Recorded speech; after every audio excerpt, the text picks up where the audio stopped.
अस्सलाम वालेकुम। जैसा कि हमने अक्सर सुना करते हैं कि फ़लाँ जगह पर फ़लाँ शख्स ज़िंदा हो गया, इसने मरने के बाद का हाल सुनाया और फिर मर गया।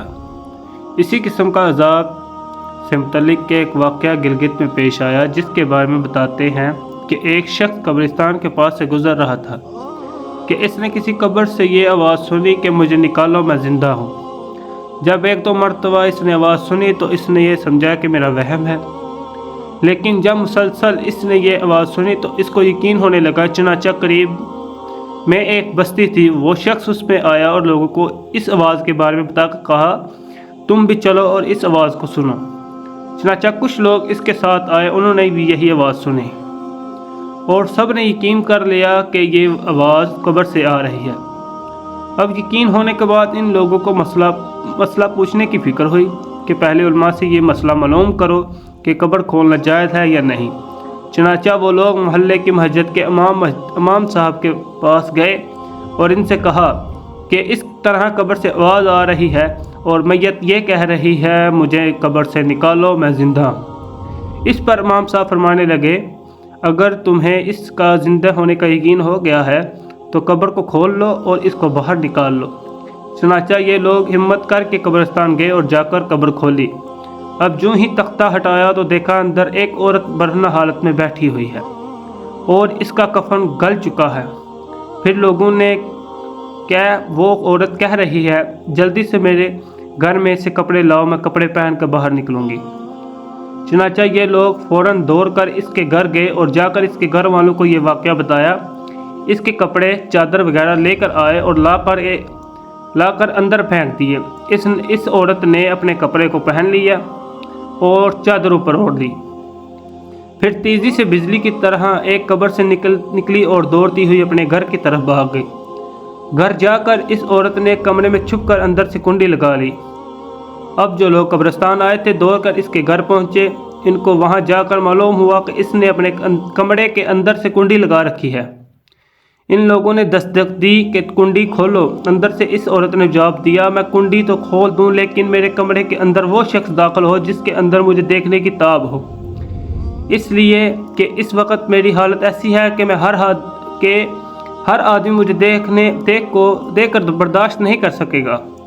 लिहाजा कोई दिल गुर्दे वाला शख्स अंदर आए और आकर मेरी हालत देखे।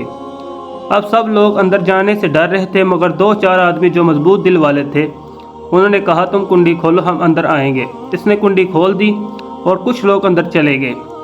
लोगों ने अंदर जाकर देखा तो वो औरत अपने आप को चादर में छुपाए बैठी हुई थी। जब ये लोग अंदर पहुंचे तो इस औरत ने सबसे पहले अपना सर खोला। इस लोगों ने देखा कि सर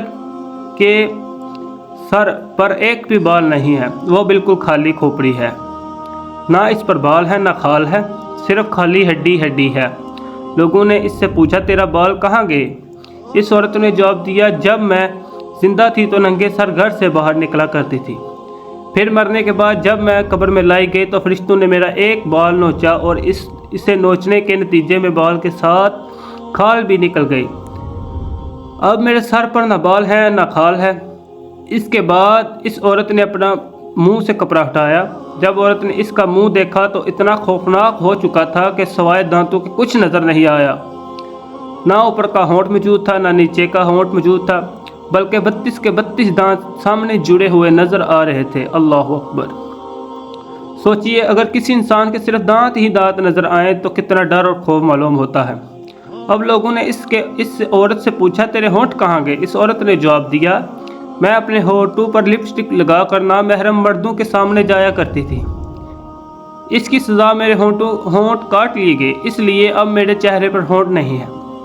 फिर इस औरत ने अपने हाथ और पैरों की उंगलियां खोली। लोगों ने देखा कि इसके हाथ और पैरों की उंगलियों में एक भी नाखून नहीं था, तमाम उंगलियों के नाखून गायब थे। इससे पूछा, तेरी उंगलियों के नाखून कहाँ गए? इस औरत ने जवाब दिया, नाखून पॉलिश लगाने की वजह से मेरे एक नाखून खींच लिया गया है।